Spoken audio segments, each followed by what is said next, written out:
Welcome to Kentucky Wide, a podcast production of the Fraser History Museum in Louisville, Kentucky. I'm Sarah Jemerson. And I'm Mick Sullivan. We're your hosts for this third episode of Kentucky Wide. This episode was written by our colleague, Megan Schanie, and it focuses on the stories of two Kentucky women, both of whom won monumental and culturally important court cases. First up is Henrietta Wood, an enslaved woman who was legally freed, but later abducted and then enslaved again. Her court case against her abductor was truly remarkable in many ways. And then you'll meet Madeline Pollard, a woman whose relationship with a Kentucky politician led to broken promises, a national scandal, and an organized effort and action from the women of Kentucky in the 1800s. We hope to see you sometime soon at the Fraser History Museum in downtown Louisville, where the world meets Kentucky. This podcast is just one of the many ways we share the stories of the people and places of our Commonwealth. So let's get started.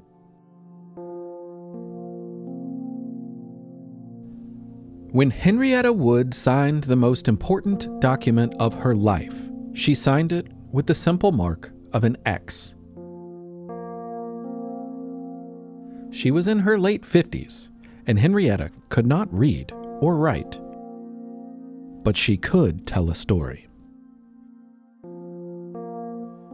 Telling her story to whoever would listen eventually brought Henrietta to a federal courtroom in Cincinnati, Ohio, on a spring day in 1878. The affidavit that she had signed with the X finally put her story in ink, providing the basis for a trial that she had initiated. As she waited to hear the verdict in her case, the court reporter from the Cincinnati Enquirer noted that Henrietta sat like a black marble statue, surveying each of the 12 jurors as they filed past her to their seats. It's hard to imagine what she felt at that moment, but certainly there was more in her mind than her statuesque demeanor showed.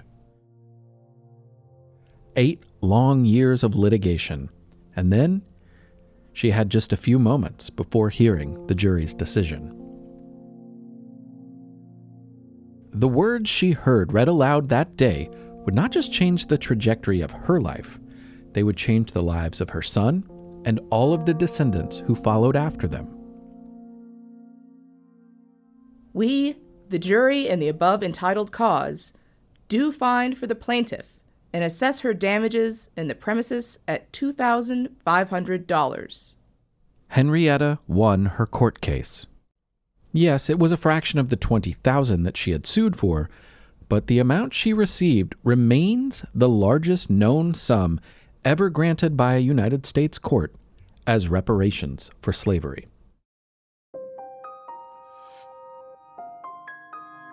So how did a black woman in the 19th century, who could not read or write, who was severely mistreated by enslavers, and who was repeatedly forced to move around the country, win her day in court? The answer says a lot about the character of Henrietta Wood.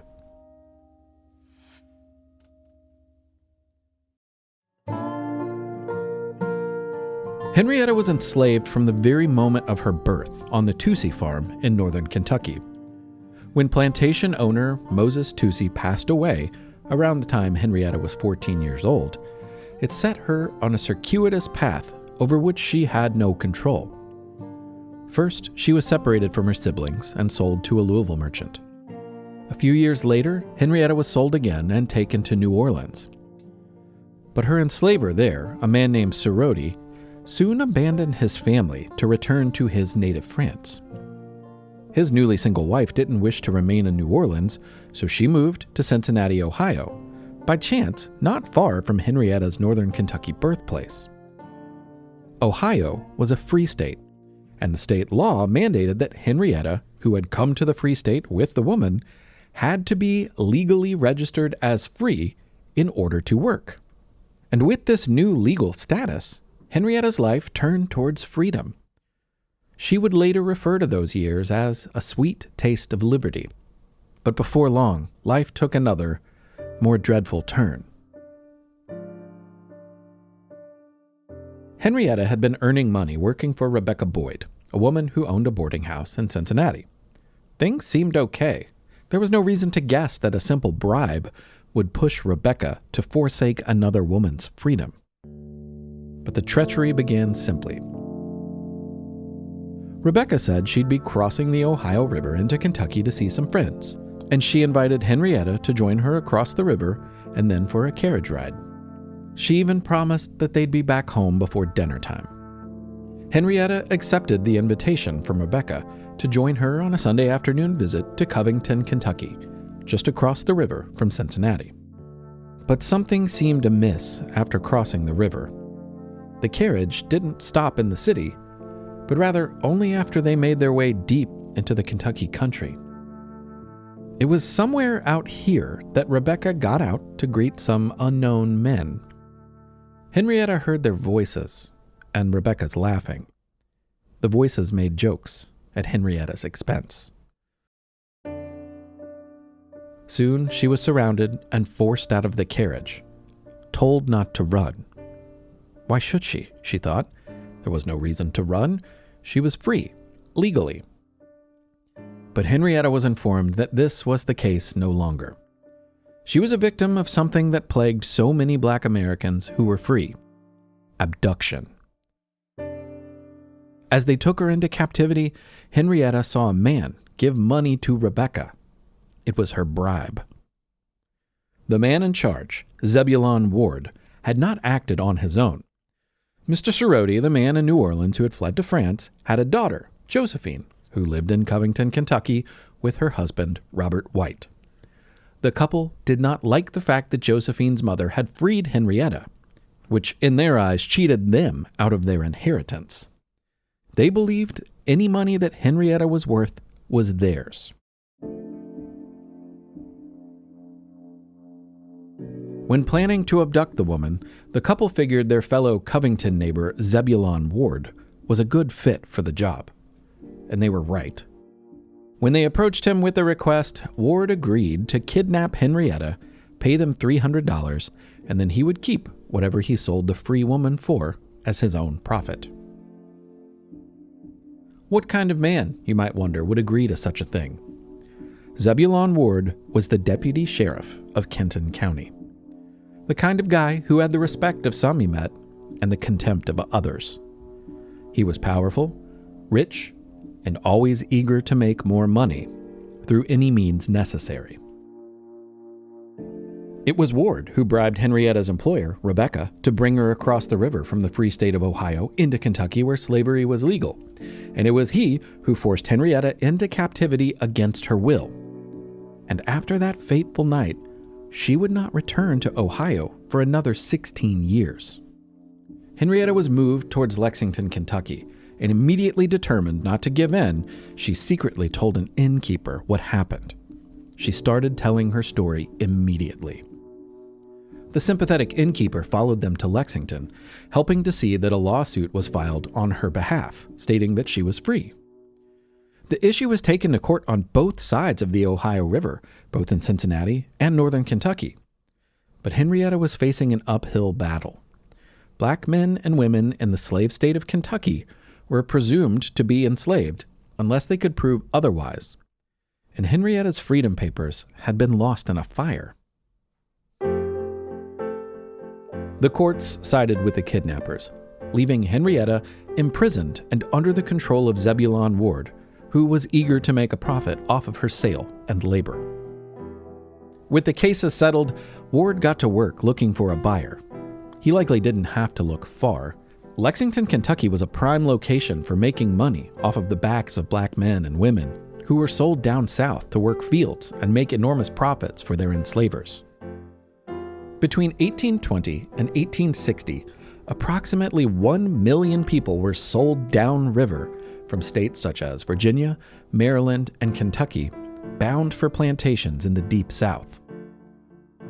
A cotton planter named Gerard Brandon, son of a Mississippi governor, wanted additional hands to take advantage of the cotton boom in the South, so off Henrietta Wood went again, against her will, sold to Brandon, who took her to Mississippi to work in harsh conditions.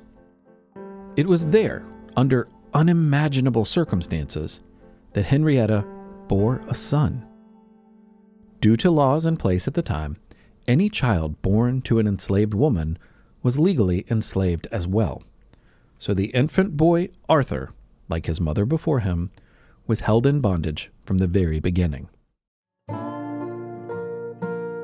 Somehow, at a time when children were regularly torn away from their mothers and fathers through the horrors of sale and separation, Henrietta and Arthur beat the odds. Mother and son miraculously were able to remain together as he grew.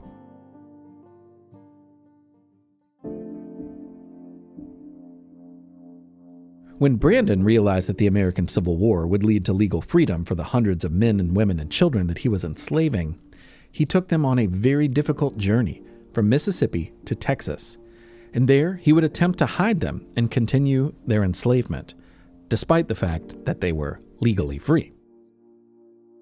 Even after that fateful day, June 19, 1865, known as Juneteenth, when Major Gordon Granger and his troops arrived to order the final emancipation of enslaved people in Texas, Henrietta and Arthur were not freed by Brandon. Finally, months after the war, they returned to Mississippi with Brandon, and although legally liberated, she and others had few options but to continue working for him at promised wages. Wages which Henrietta claimed were never paid. It wasn't until 4 years after the Civil War that Henrietta was finally able to make her way back to the Cincinnati area. With her, she brought her son Arthur, and a determination to go after the man who sent her back into enslavement, an act that cost her 16 years of physical and emotional damage, as well as years of unpaid labor. She set her sights on Zebulon Ward. Henrietta made her first steps towards retribution by, once again, simply telling her story. She told it to a reporter, the Cincinnati Commercial, and this man was impressed by her memory and her willingness to share her experiences. But he decided to leave some of the details out of the piece, claiming that they were too horrible for publication. She also told it to a lawyer, Harvey Myers. Myers took her case, believing the constitutional amendments that came after the war enabled Wood to sue Ward in federal court. And he was right. Henrietta Wood won her case against Zebulon Ward on the strength of her story, memory, and character. And despite fighting for more, the $2,500 Zebulon Ward was forced to pay her was a significant sum at the time, especially to a woman like Henrietta. To a man like Zebulon Ward, it was of little consequence. After abducting Henrietta, he had settled into a new livelihood as keeper of the state penitentiary in Kentucky. Through something common at the time called convict leasing, he was able to force prisoners to work with no pay, making goods which he sold for a profit. So in many ways, it was a different form of slavery. Thanks to the unpaid labor of Kentucky prisoners, he had been selling hemp products all over the South, cordage and sacks, both for baling and shipping cotton. But that's not all his rope was used for. Before the war, when radical abolitionist John Brown led his raid on Harper's Ferry, he had hoped to incite a rebellion against the enslavers. This standoff was huge news across the country, and a clear sign of the violence to come. Of course, John Brown was unsuccessful in his initial goal. He was captured by federal troops who, wishing to make a dramatic and public example of him, sentenced the revolutionary to hang. Zebulon Ward, eager to play his part, sent some of his Kentucky prisoner-made hemp rope, which was used for John Brown's noose. After the war and the legal settlement, Zebulon Ward continued building wealth off the backs of others. He became a rich man by working as a keeper of state prisons beyond Kentucky, first in Tennessee and then Arkansas. In each place, he continued using convict leasing and the labor of inmates to line his own pockets, often taking 100% of the profit. The abuse of prisoners by men in positions such as Ward's were well documented in multiple investigations, including one in Arkansas that determined prisoners had been shot, hung, and whipped to death while leased to a coal mine. Ward died in 1894, with an estate to pass on to his heirs worth multiple millions in today's terms. He was highly praised in newspapers such as the Arkansas Gazette, which stated, "No state in the Union had a better citizen than Zeb Ward." The reparation money that Henrietta Wood fought for set her and her descendants on a path to the middle class that was nearly impossible for many other black families struggling against the racist policies and norms of 19th century America. Henrietta and Arthur moved to Chicago, where she took in laundry, while Arthur found jobs working as a waiter and then a Pullman porter on the railroad. After marrying and having a son of his own, Arthur decided to go to law school. Having purchased a home 2 years earlier, he was able to use the equity from his house to help fund his education. Although there is no proof that the money Henrietta was awarded helped him purchase this house, it seems likely since he was able to buy it outright. Arthur did very well in school and went on to become one of the first African American men to graduate from what is now Northwestern Law School. Henrietta Wood lived into her 90s, and she saw each of her grandchildren born into freedom. Her descendants went on to hold a range of successful positions: a doctor, a librarian, a fighter pilot who flew with the Tuskegee Airmen, and a prominent jazz musician. Each of these people not only thrived personally and professionally, but each contributed to their communities thanks to an ancestor who refused to give up. Because Henrietta Woods told her story, and it is a story that still matters today.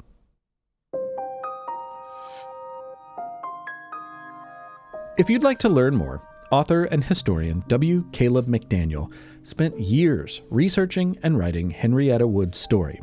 The resulting book is called Sweet Taste of Liberty: A True Story of Slavery and Restitution in America. Also, our friends at Reckoning Inc. have a podcast series as well that covers, among others, Zebulon Ward and Henrietta Wood. We recommend you listen.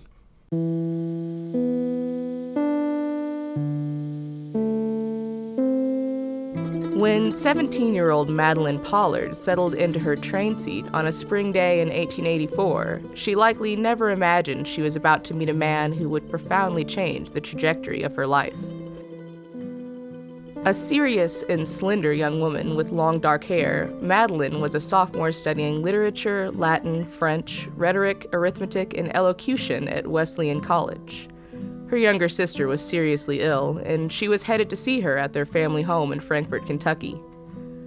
According to her account of that day, a gentleman walked over to greet her and asked if they had met before. She replied that they had not, but that she knew who he was. Colonel William C.P. Breckinridge was a well-known lawyer and newspaper editor who was running for Congress. He came from a prominent Kentucky family, with a cousin who had been Vice President of the United States and whose grandfather served in the U.S. Senate as Thomas Jefferson's Attorney General and was the namesake of Breckinridge County, Kentucky. They struck up a conversation, and Breckinridge asked Madeline if he could call on her in Frankfort. He was in his late 40s and married with children.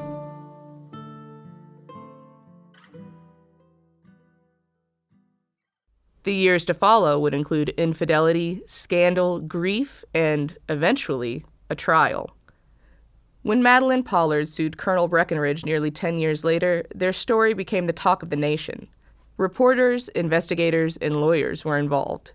A female spy was hired by Breckinridge's lawyers to befriend Madeline in hopes of finding evidence to cast doubt on her story. In newspapers and public gossip, Madeline was cast as both a savvy, status-seeking blackmailer and a naive schoolgirl seduced by an older, powerful man. When the court trial began, her official accusation against him was breach of promise, with a request for $50,000 in damages. After years of an affair and promises of marriage once his wife died, Breckinridge instead passed over Madeline once he was free to remarry.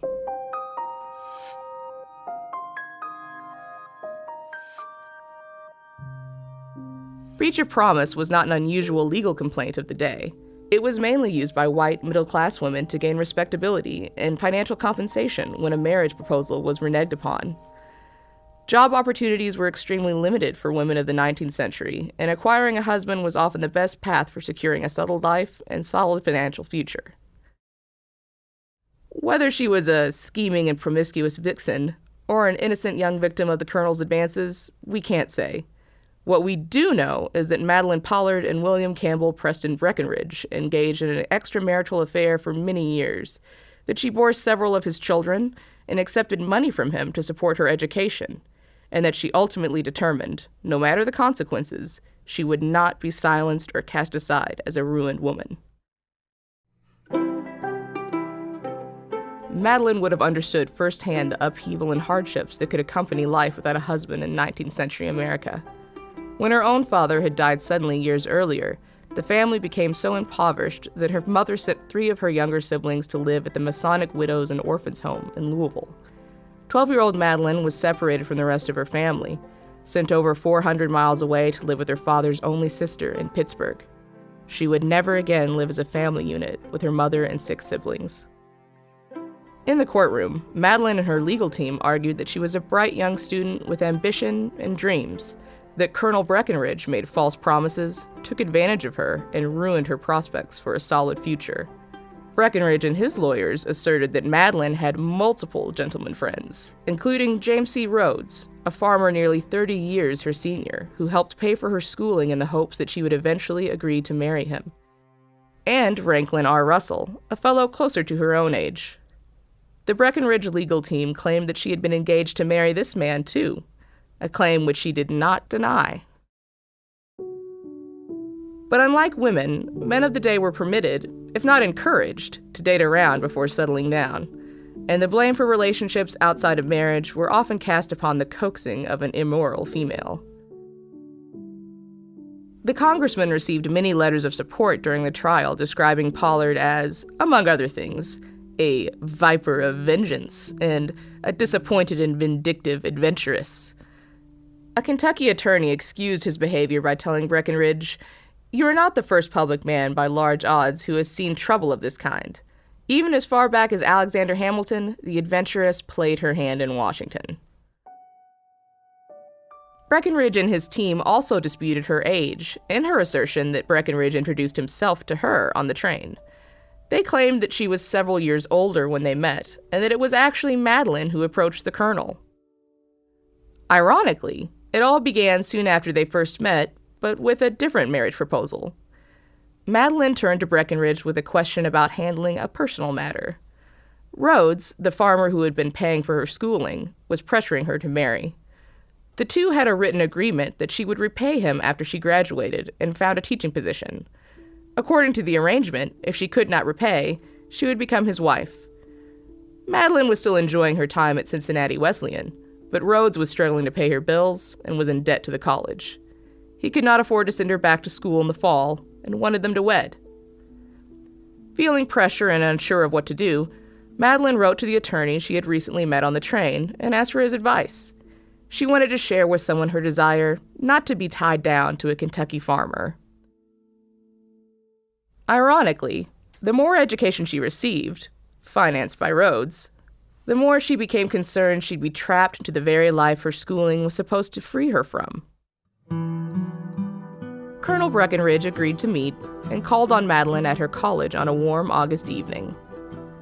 Then began a nearly 10-year affair, Breckinridge secretly meeting up with Madeline on a regular basis, while also paying her bills without his wife's, or Rhodes' knowledge.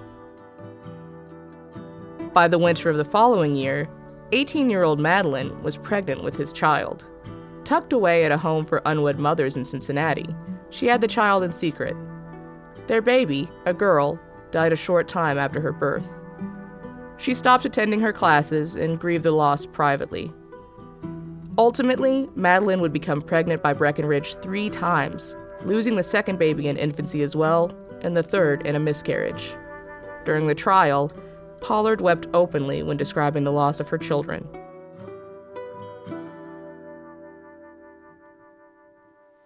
Over the years of the affair, Madeline moved to Lexington and then Washington, D.C. to stay close to Breckinridge. He helped her find employment at the Department of Agriculture and the Census Bureau. She made friends and became a part of Washington society in her own right.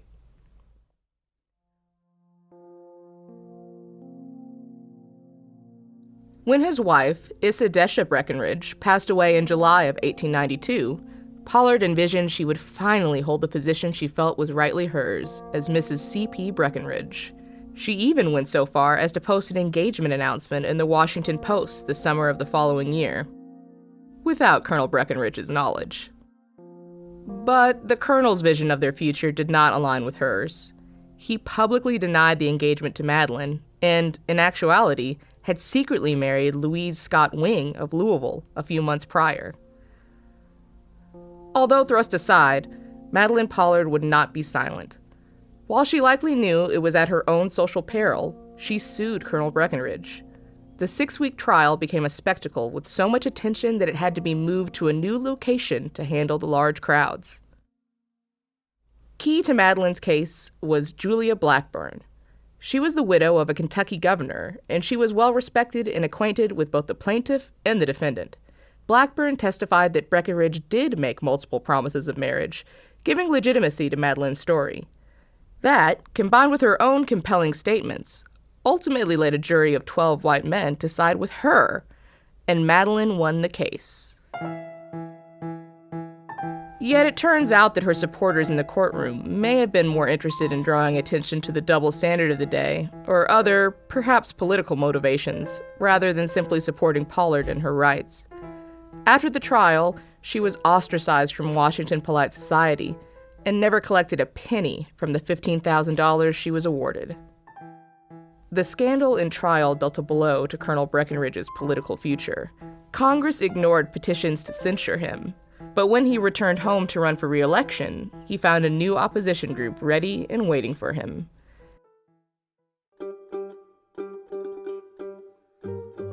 Kentucky women organized themselves in defiance, with the goal of ensuring he would be unsuccessful. Of course, at this time, women were not allowed to vote. Nevertheless, they found effective ways to find power and impact public opinion. They organized boycotts, held prayer meetings, and exerted pressure wherever they could to ensure Colonel Breckinridge lost his position in Congress. It worked, and he never held public office again. Still a young woman, Madeline needed to reimagine a new life for herself. She moved to London and formed a friendship with a wealthy Irish widow, eventually settling down in an apartment with her in the Chelsea neighborhood known for its thriving arts and literary scene. She traveled throughout Europe and back to America for visits, always describing her occupation on travel documents as a student or a writer. Madeline never married, and she never changed her name to hide her connection to the scandal.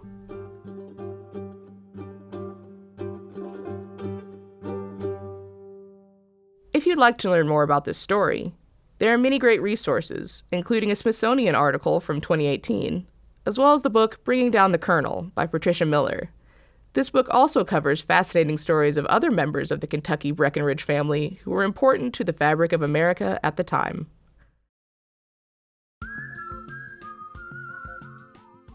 Thanks for joining us for this episode of Kentucky Wide. This episode was written by Megan Schanie. Production and music by Mick Sullivan.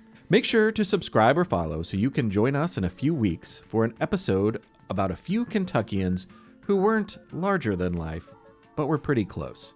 We're talking Kentucky Giants next time. And as always, we invite you to come see us at the Fraser History Museum in Louisville, Kentucky. I'm Mick. And I'm Sarah. And this has been Kentucky Wide, a production of the Fraser History Museum.